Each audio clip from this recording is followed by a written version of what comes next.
Wow, we finally got an intro after 2 months of me promising to have an intro. Welcome back, everybody, to Rapids Europe. Delighted to be joined. Well, not delighted about the actual circumstance of this conversation, but delighted to be joined by Devon Widick. Yeah, sorry, I should have asked about your surname, Devon. Devon, it's a pleasure to have you on, man. Hey, me too. Yeah, it's great. It's obviously not great in regards to the consequences that I'm pointing at right above in terms of the scoreline from last night. But just before we even dive into that game, which I'm sure we'll talk about for a long time, Devon, can you tell like the people watching this maybe from Europe just a bit about yourself and maybe your background in being a Rapids fan? Gotcha. Okay, yeah. I've been a Rapids fan since day one, like literally kindergarten.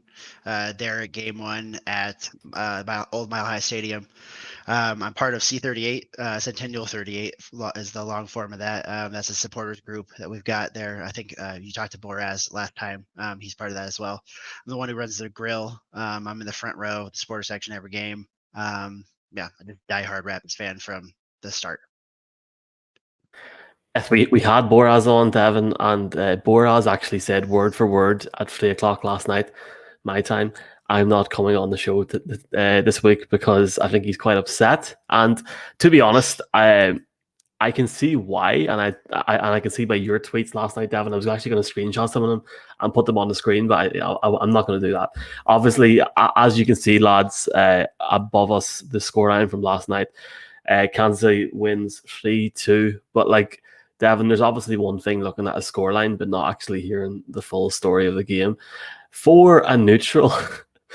I seen all these tweets last night, right? Okay, about like people slagging the MLS and slagging the decisions, and I like we're going to talk about these decisions, okay? The decisions I don't agree with whatsoever, but for a neutral sitting down and watching that game last night, when there's not a lot of sports on at the minute, it was entertaining to an extent for them. But for Rapids fans, like, so frustrating. Like seriously, Yeah. like wasn't it? It felt like it felt like deja vu. As a Rapids fan, there's I don't know. It feels like this happens to us more often than other teams, and I think there's a little bit of bias when it comes to being a fanatic of your team, where you always think the refs are out to get you. But I'm not sure we can't say that from even a neutral standpoint at this point that the Rapids seem to get the short end of the stick more often than not. Yeah, man, there's like literally 5 or 6 things to talk about. So I tell you what, let's start off on a good point. Yeah, I Yeah. sat Okay. down last night, and well, basically over here, Devon, the game is on Free Sports, and I had this conversation with Boraz last week. Basically, we don't see any of the build up or anything, right? It just comes in. So last week we missed the first 5 minutes, and we missed the first 2.5 minutes last night because they were showing an AC Milan game from 1996. I kid you not. I don't know why that was happening, but that's a different conversation. Here, the first half, especially the first 10, 15, 20 minutes for the Rapids was, in my opinion, in my short time of actually sitting down and watching them live, was excellent. It was such a big improvement, wasn't it, from the first game? I think so. Yeah, night and day difference. They made a couple of lineup changes. We saw the midfield be able to string together some of those through passes a little better than they did before, and you could see that suddenly we're putting pressure where we weren't before. They weren't getting shoved off the ball like when they played Salt Lake. Um, it just felt like a different team who was out there motivated and focused to get something done. That after being just extremely beat up against RSL, like they were out physicals in every way. And so seeing that first half, I thought we had it in the bag. We were over here joking about betting odds and stuff like that, and watching it swing towards the Rapids after being a huge underdog. And yeah, it was insane to see it change so quickly. Yeah, and there's another viewpoint and conversation, and one obviously gambling is now legal in the state of Colorado, which for me, seeing it become legal somewhere for the first time is really weird, but it's still cool at the same time. Yeah, man, the Rapids were big money over here last night, something like 8-1, 10-1 for us. I'm not sure what that is in I think it's like plus 800. I want to say it's plus 800, but I'm not sure. It's not. It was big money anyway, and I mean I wasn't tempted to do anything, but you could see. I looked at Bet365 on the live app, maybe 35 minutes in, and yeah, the Rapids obviously came in as favourites at that point, and even at that, at 1-0, Kansas City were quite big outsiders in terms of the live betting.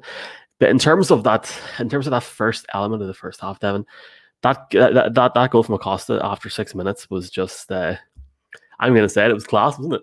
It was a great It finish. was really good.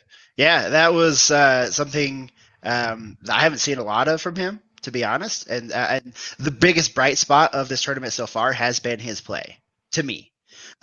He played. He was showing up. He didn't finish against RSL, but he definitely was there. He made himself known. He was taking those shots, and getting involved, even when the rest of the midfield seemed to be not have not played with each other for however long, and had no communication.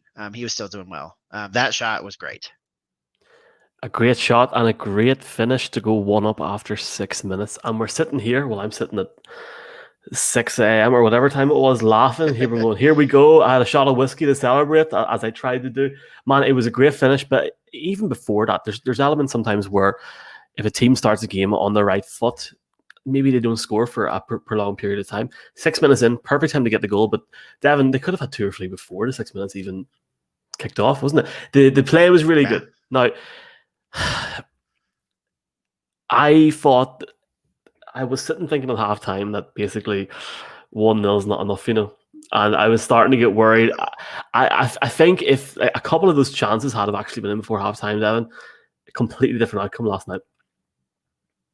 Yeah, I think so too. But I didn't feel good about it. Like, I don't know. I'd probably say we were 20 minutes after that first goal went in. You start to think about it. They still got Polito in there.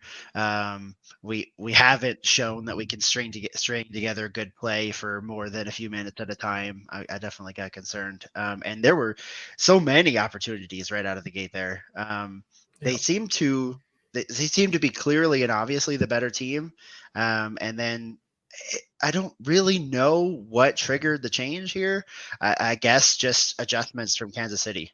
I couldn't see anything that the Rapids suddenly started doing different. Yeah, and it was one question that I asked John last week, and please don't worry if you're not sure on the answer to this. I asked John last week in regards to the training. Did Utah potentially have maybe a longer period of training due to the coronavirus? Are you aware maybe that if the Rapids were maybe more fit in terms of training than Kansas City last night, or was it just very much even in that sense? I do think that Salt Lake had a little bit of an edge. I think it was a couple days here or there. How much that actually impacted the results and the play of the Rapids over the last 2 games, I'm not 100% sure. I think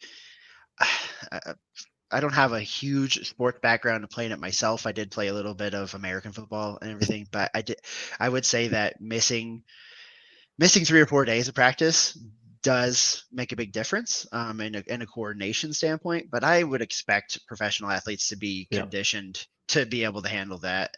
They're in Orlando. It's hot. I understand, but they knew what they were getting into. So I have a hard time giving them a pass on being conditioned, even if it is humid and 80 degrees. They could have trained ahead of time, Yeah. knowing it was coming. Just one thing before I move on to talk about the red cards, Devon, and obviously the rest of the match.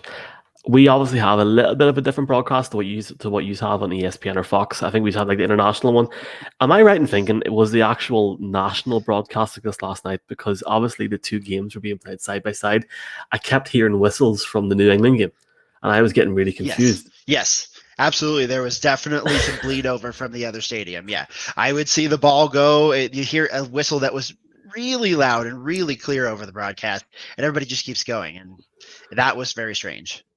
I'm not sure if it We was you that seen the yeah. tweet last night, Devin. I put out the tweet saying this isn't the Rapids game. I should put this on the video now, but basically our broadcast switched over to the New England game with the Oh, scoreboard still the same. And I'm going, what's going on? Like really tired. What's going on here? Like I put a tweet out and people were going like, what are you talking about? Just because the Rapids are winning doesn't mean to say they're a bad team. And I'm like, no, it's not the Rapids game. It's something like this turned into like a whole spat on Twitter for like 10 minutes, and I was like, oh my god. But man, they could have played it. They could have played it in yes, two fields at once, but maybe like not beside each other. Is that a bit of a pet hate for me? I don't know. I think they have three fields where they're playing right now, and they're all kind of close to each other. One is on top of another, and there's one off to the side, I believe, from what I've seen. They could have had that one off to the side and got a little bit of space, but it did. I could be wrong. I did seem like they were right on top of each other. First world And problems, I know, and I'm just complaining for the sake of complaining, Devin. hey, that's something to complain about that doesn't involve having to throw the pro under the bus or talk about any of those fouls. I'm talking about throwing stuff under the bus, man. Second half starts, Rapids 1 up. We're sitting here going, happy days. Here we go, 1 up. Can we hold out or even try and get a second goal in the next 45 minutes? Well, where do we start, man? Seriously. I guess we'll start on that first red card. Danny Wilson, I'm going to ask you one question for both of these red cards. Was it a red card? And regardless if it's yes or no, why? I think it should have been a yellow. It didn't feel like an absolute direct chance at a goal to me because he didn't have the ball when he got pulled down. I understand the rule. I wouldn't have thrown a fit if Danny Wilson had gotten either one.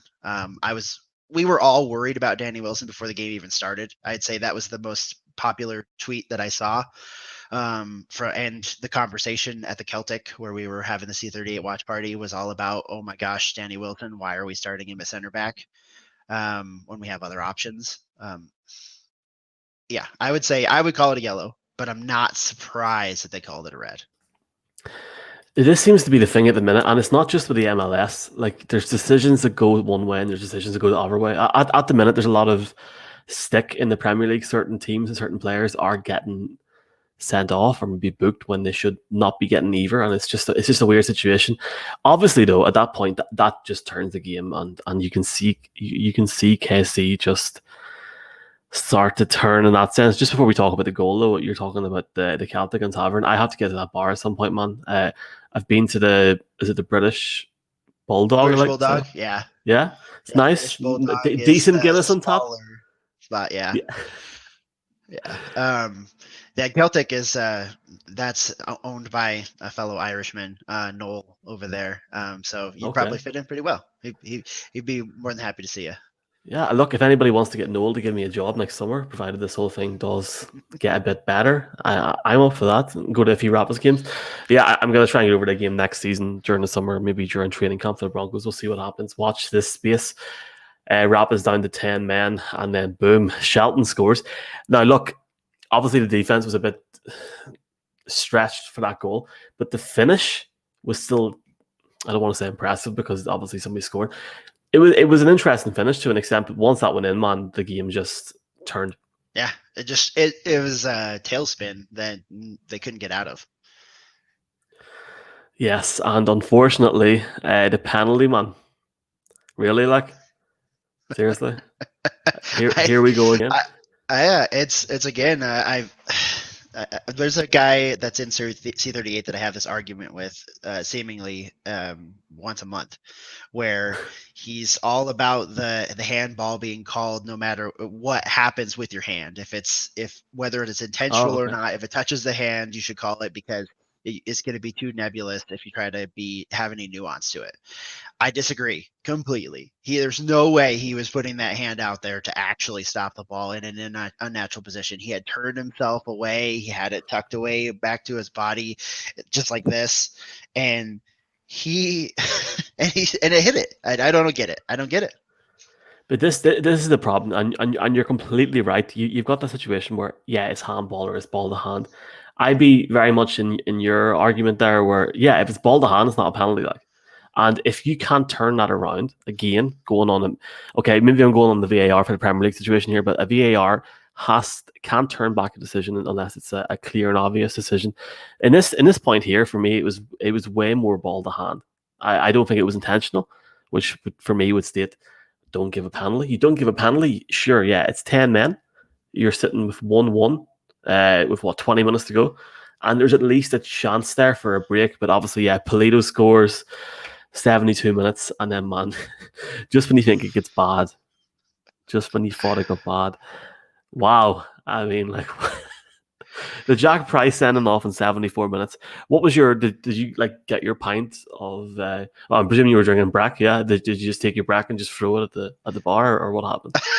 At that point in time, I had already been frustrated and drank the whole one I had in front of me, so I didn't have anything to throw. Yeah, Captain Jack decided to take the ship down with everybody else in it. I don't know what he said. I can't. That ref seemed like he was on a power trip. To me, he was making calls that didn't make any sense. He was ignoring calls, like the call that he should have called on Zusi earlier. And I just felt like he wanted to take control of it, and he wasn't going to have anything that came out of there. And as far as I'm concerned, I agree with Jared Watt, former Rapids player. He went on there and tweeted that he's heard Wando say things that it would make anyone blush, and he doesn't get a card for it. So I felt like, again, there's Rapids victim hood here at play. I don't know why we always get get that again. So basically, what we say over here, I can't talk today. What we say over here in Ireland is you don't get the rub of the green sometimes, and man, the Rapids did not get the rub of the green last night. Like, seriously, like that decision last night.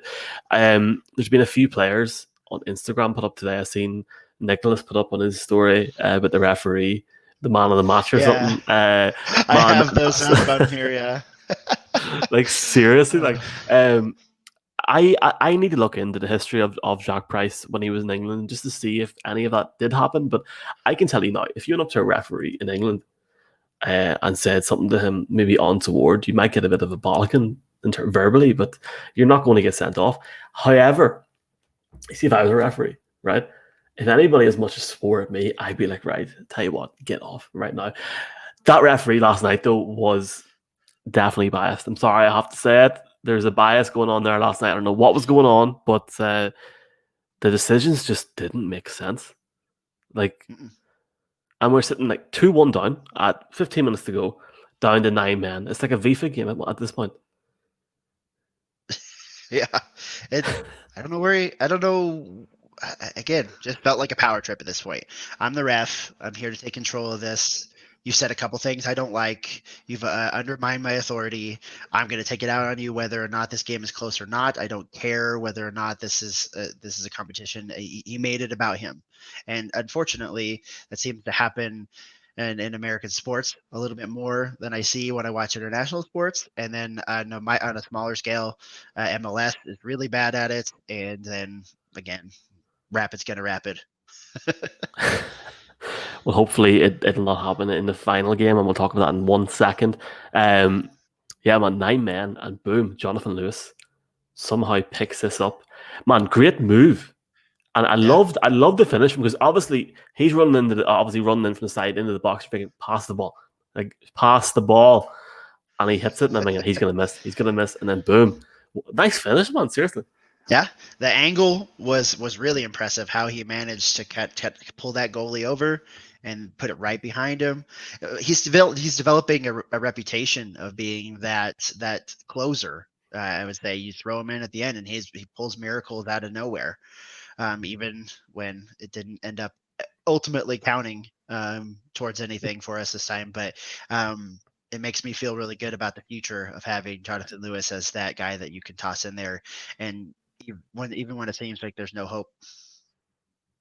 Yeah, and do you know what? Fair play, because at 9 men, you could easily give up, and they didn't. So fair play in that sense, and I completely agree with what you're saying there, man. Unfortunately, Zusi thought it would be funny to score in the 92nd minute. 12 minutes of added time. But that was like a Yeah, so jammy much. goal if you've ever seen in your life. Like it was really a jammy finish. Like Yeah, that there's no describing or how to stop that goal. You just bad luck. yes, sir. And unfortunately now the Rapids cannot progress to the next round of the MLS's back tournament. However, Devon, if a team does go down with coronavirus, who knows what could happen, man, if they get a win on, well, I was going to say Thursday, but it's Wednesday night. Obviously, I hope that doesn't happen. I'm just saying, if it did, you never know. If Yeah. they get a win, they get the 3 points. Who knows? Thursday morning for us, 3:30 a.m. Like, seriously, like, that's quite late in Colorado at the same time. Yeah. 3:30, like, half Yeah, eight, isn't it? yeah, Yeah. it's definitely a late game for us. Yeah. That happens a lot. We kind of get lumped in with that West Coast time slot a lot, even though we're in the Mountain Time zone. So I'm not super surprised. What do you think would be what do you think would be like? Obviously, a win would be a good situation on Thursday morning, Wednesday. I get that, but what do you want to see as a fan going into what could potentially be the final game for a considerable amount of time, Devin? I Yeah, obviously a win would be great after watching these two games. I would say I put it in a back seat though to seeing our younger guys get in there. We should treat it like a development game, in my opinion. I want to see Galvan get in Yeah, there. I want to see Bassett in there. I want to see Trusty get in there in a situation where he's not just being thrown to the wolves. There's just That's exactly how they should treat it. Hey, let's see, like, even not quite like an Open Cup game because the Rapids have a history of not caring about the Open Cup. But throw the young guys in there, see what's going on. What do you want your future to look like? What do you want your strategy to look like? Your positioning, everything like that. Just use this as a test. I think you're spot on, Devin. There, get the youth in, get the experience there because who knows when the next game's going to be. Just finally, man, there's I guess there's two questions in one. How do you think this tournament has been handled by both the Rapids and the MLS? Are you happy with how it's went? I know not the results, but are you happy with maybe how it's been handled and how it's went so far in that sense? And do you think we'll see MLS being played before the season's out, maybe in like Nebraska or something? Or I think we'll see MLS be played. You see USL over here playing with small amounts of fans. Mhm. I think they could find a way to make that happen as long as they keep it limited. Um, as for the tournament itself, I tend to lean towards the side of I'm happy that there's sports all together here. As badly as America has handled this virus right now, and how we have our leadership actively sabotaging that. Um, I'm just happy it's there. So I'm not going to be one of those fans that nitpicks the fact that we have a whole load of ads behind everything, and Adidas on the pitch in the middle of it, and all Oh that kind yeah. of stuff. And the field with the camera angles being weird. Those are all quirky to me, and not something that I'm going to get super duper upset with. On the whole, I'm impressed that they managed to actually get this underway, with teams that were showing up with the virus and getting positive tests when they were already in the bubble and keeping that contained. All I can say is good job MLS, and but the referees, you can probably leave them there when you leave. Oh my god, man! I think this is not going to be the last we hear with these referees. I have to completely agree with you in what you're saying there about the way it like. Look, man, they've got through it. Not the Rapids, but the MLS have somehow. Like I think it was the day before when the first Rapids game against Salt Lake, and it was like, what's going on here? There's so many like players going down or like things going on, and you know what? It could have been easier maybe at that point to pull the plug and go, no, you know, what? We're not going to do this. But maybe at this point you're obviously seeing a lot of talk in the NFL about the NFLPA and the thing that the players arguably might not be happy with playing the season, but that's not being talked about yet because everyone wants to put that under the rug. The one thing you could argue here with the MLS is the players have been in the bubble, they now have experience of it, and maybe potentially they'll go, you know what, I don't mind going to insert name here for another 2 months. Maybe get the season done with, maybe play 2 games a week, whatever you have to do, get it done. The one thing I would say is this: you're talking about crowds, and obviously with the women's soccer as well. Over here in Europe at the minutes, France finished their season early, and so did Scotland. So French and Scottish teams are playing each other. I think Celtic played Lyon and Rangers played Lyon. Celtic played PSG, I want to say, the other night. Uh, And they all had, there was like 5,000 fans in the stadium. And you know what, man? That was actually really weird watching it. It's hard was to it? explain because watching so much Premier League for like a month and a half, 2 months with no crowds, and then suddenly, boom. But yeah, they're all wearing masks. I think this could be the direct future of what to expect. But I mean, I guess we'll see what happens. Oh, that sounds cool. I had no idea that they were playing each other. I knew that PSG had started back up, but I didn't know about their opponent. I knew they had people in the stands. 5,000 in, I don't know what the capacity is for that stadium, but Like I would 65 or that so, 60 or yeah. 65. I guess if people are willing to take that risk, I'm okay with the starting back up. I think you can. I think we have learned that you can keep things under control if you're just smart about it. Um, I don't know if all of America is going to be smart about it, but it seems like we're finally wising up.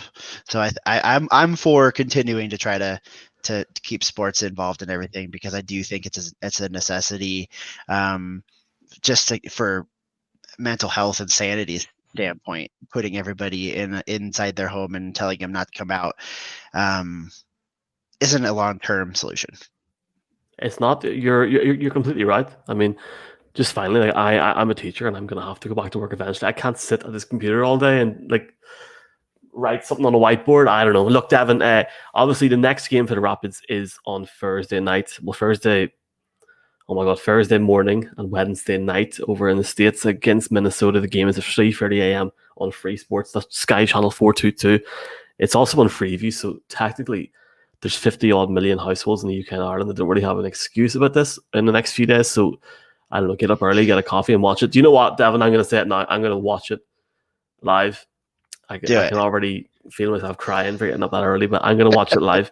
It's been a pleasure having you on, and I hope. I mean, I'm sure even if this is the last game for a while, we'll keep doing this. And honestly, man, you're welcome on anytime. Cool. Awesome. Thank you for inviting me. Yeah, just let me know whenever you're going to do it again. I'm happy to hop on. I'm not, even if the Rapids have performances like this, I'm not going anywhere. I'm a diehard. Appreciate you, man. Obviously, go Rapids, and hopefully we get that win on Thursday night. Thanks, guys.